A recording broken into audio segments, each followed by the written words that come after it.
sijaingia hapa hali ambapo nataka kuingia, nataka niseme hivi. Kuna kitu ambao nisiposema nitaenda nyumbani damu yenu ikiwa juu ya mikono yangu, na sitaki.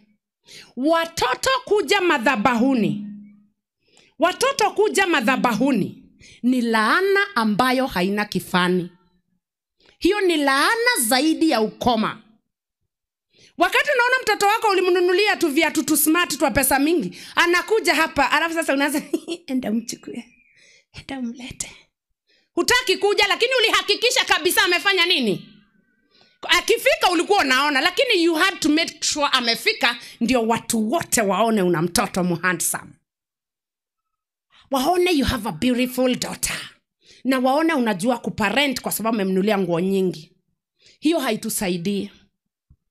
Sisi raha yetu na raha ya bingu ni madhabahu kuheshimiwa.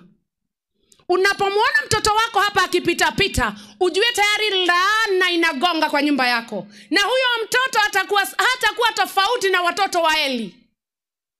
Ataleta laana kwake mwenyewe na atakuletea laana wewe. Wacha mtoto afanye vyovyote anavyotaka katika kanisa hili, lakini usikubali aje madhabahuni.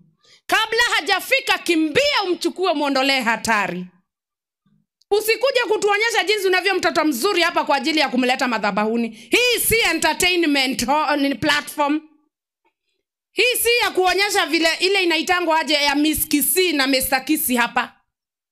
Hii ni madhabahu takatifu ambapo bingu inamulika na malaika wanaizingira.